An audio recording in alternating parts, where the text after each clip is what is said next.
ವೀಕ್ಷಕರೇ, ಇವತ್ತು ಕುಸುಮ ಸಂಜೀವಿನಿ ಕಾರ್ಯಕ್ರಮ ಲೋಕಾರ್ಪಣೆಯಾಗಿದೆ. ಬಹುದಿನಗಳಿಂದ ಹಿಮೋಫಿಲಿಯಾ ರೋಗಿಗಳು ಅನುಭವಿಸ್ತಾ ಇದ್ದಂಥ ಕಷ್ಟಕ್ಕೆ ಇವತ್ತು ಒಂದು ರೀತಿಯಲ್ಲಿ ತೆರೆ ಬಿದ್ದಿದೆ. ಬಹಳ ದಿನಗಳ ಒಂದು ಕನಸಾಗಿತ್ತು ಹಿಮೋಫಿಲಿಯಾ ರೋಗಿಗಳಿಗೆ ಈ ರೀತಿಯಾಗಿ ನೆರವು ಬೇಕಾಗಿತ್ತು. ಇದನ್ನು ಮಾನ್ಯ ಈ ಒಂದು ಆರೋಗ್ಯ ಸಚಿವರಾಗಿರುವಂತಹ ದಿನೇಶ್ ಗುಂಡೂರಾವ್ ಅವರು ಕಾಂಗ್ರೆಸ್ ಸರ್ಕಾರ ಈ ಒಂದು ಯೋಜನೆಯನ್ನು ಜಾರಿಗೊಳಿಸಿರುವಂಥದ್ದು. ಅವರೇ ನೇರವಾಗಿ ನಮ್ಮ ಜೊತೆಲಿದ್ದಾರೆ, ಮಾತಾಡ್ತಾ ಹೋಗೋಣ. ಸರ್, ಇವತ್ತು ಕುಸುಮ ಸಂಜೀವಿನಿ ಕಾರ್ಯಕ್ರಮವನ್ನು ಲೋಕಾರ್ಪಣೆಗೊಳಿಸಿದ್ದೀರಾ. ಈ ಸಂದರ್ಭದಲ್ಲಿ ಏನು ಹೇಳಕ್ಕೆ ಬಯಸ್ತೀರಿ?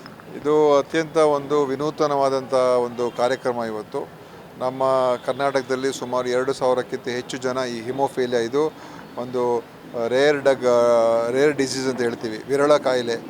ಇದು ಆನುವಂಶಿಕ ಕಾಯಿಲೆ. ಇದಕ್ಕೆ ಟ್ರೀಟ್ಮೆಂಟ್ ಈಗಿರುವಂಥದ್ದು, ಅದು ಅವ್ರಿಗೆ ಏನು ರಕ್ತಸ್ರಾವ ಆದಾಗ ಅದಾದ ನಂತರ ಅವ್ರಿಗೆ ಟ್ರೀಟ್ಮೆಂಟ್ ಸಿಗ್ತಾಯಿತ್ತು. ಭಾಳ ಕಷ್ಟಕರವಾಗಿರ್ತಕ್ಕಂಥದ್ದು. ಈಗ ಏನು ಹೊಸ ಒಂದು ಟ್ರೀಟ್ಮೆಂಟನ್ನು ಈಗ ನಾವು ಶುರು ಮಾಡಿದ್ದೀವಿ, ಪ್ರೊಫಿಲ್ಯಾಕ್ಟಿಕ್ ಟ್ರೀಟ್ಮೆಂಟು. ಇದು ಆ ಒಂದು ರಕ್ತಸ್ರಾವ ಆಗದೇ ನಿಯಂತ್ರಣ ಮಾಡಿಬಿಡ್ತದೆ, ಕಂಟ್ರೋಲ್ ಮಾಡಿಬಿಡ್ತದೆ, ಮತ್ತು ಅವರಿಗೆ ಭಾಳ ಸಹಜ ಜೀವನ ನಡೆಸೋದಕ್ಕೆ ಭಾಳ ಸಾಧ್ಯ ಆಗ್ತದೆ. ಸೊ ಅದರಿಂದ ಸುಮಾರು ನಾವು ಇದಕ್ಕೆ ಒಂದು 19 ಕೋಟಿ ರೂಪಾಯಿಯಷ್ಟು ಅವ್ರಿಗೆ ಉಚಿತವಾದಂಥ ಪ್ರತಿಯೊಬ್ಬರಿಗೂ ಇಂಜೆಕ್ಷನನ್ನು ಕೊಡುವಂಥದ್ದು ಏನಿದೆ, ಅದು ವರ್ಷಕ್ಕೆ 5 ಲಕ್ಷ ಹೆಚ್ಚು ಕಡಿಮೆ ಆಗುತ್ತೆ ಪ್ರತಿಯೊಬ್ಬರಿಗೂ.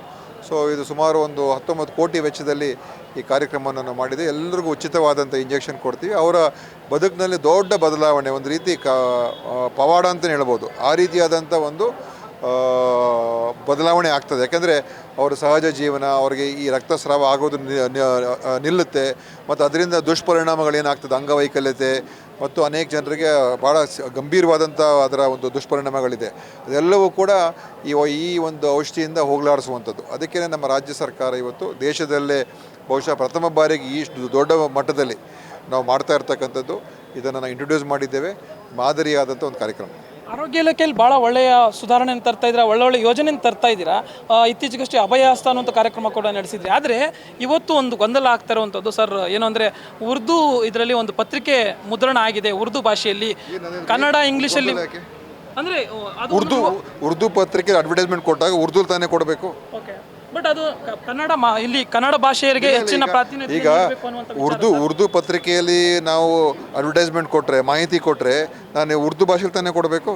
ಮತ್ತೆ ಅದರಲ್ಲಿ ಗೊಂದಲ ಏನು? ಅಲ್ಲ, ಆದರೂ ಕೂಡ ಸರ್ ಇದು ಇಲ್ಲ, ಏನಾದರೂ ಕೂಡ ನನಗೆ ಅರ್ಥ ಆಗ್ತಾ ಇಲ್ಲ. ಅಂದರೆ ಈಗ ಹೆಚ್ಚಿನದಾಗಿ ಇವಾಗ ಚರ್ಚೆ ಇವತ್ತು ನೀವು ಕನ್ನಡ ಪತ್ರಿಕೆಯಲ್ಲಿ ಕನ್ನಡದಲ್ಲಿ ಕೊಟ್ಟಿದ್ದೀವಿ, ಇಂಗ್ಲೀಷ್ ಪತ್ರಿಕೆಯಲ್ಲಿ ಇಂಗ್ಲೀಷಲ್ಲಿ ಕೊಟ್ಟಿದ್ದೀವಿ, ಹಿಂದಿ ಪತ್ರಿಕೆಯಲ್ಲಿ ಹಿಂದಿಲಿ ಕೊಟ್ಟಿದ್ದೀವಿ, ಉರ್ದು ಪತ್ರಿಕೆ ಉರ್ದುಲ್ ಕೊಟ್ಟಿದ್ದೀವಿ.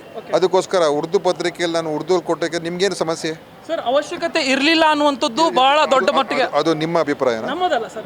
ಇವತ್ತು ತಾವು ನೋಡಿದ್ರೆ ಈ ವಿಚಾರವಾಗಿ ಇಲ್ಲ, ಯಾರು ನೀವು ಏನೇನು ಮಾತಾಡ್ತಿರಲ್ಲ, ನಂಗೆ ಅರ್ಥನೇ ಆಗ್ತದೆ. ನಿಮ್ಮ ಪ್ರಶ್ನೆ ಕೇಳಬೇಕಾದ್ರೆ ನೀವು ಅರ್ಥ ಮಾಡ್ಕೋಬೇಕು, ಎಷ್ಟು ಒಂದು ಕೀಳಮಟ್ಟದ ಪ್ರಶ್ನೆ ನೀವು ಕೇಳ್ತಾ ಇದ್ದೀರಾ ಅಂತ. Thank you. ಎಸ್ ವೀಕ್ಷಕರೇ, ಇದಿಷ್ಟು ದಿನೇಶ್ ಗುಂಡೂರಾವ್ ಅವರ ಮಾತು. ಕ್ಯಾಮರಾ ಪರ್ಸನ್ ಮಹೇಶ್ ಜೊತೆ ಜಯಲೇಗೌಡ್, ಸ್ಪೀಡ್ ನ್ಯೂಸ್ ಕನ್ನಡ, ಬೆಂಗಳೂರು.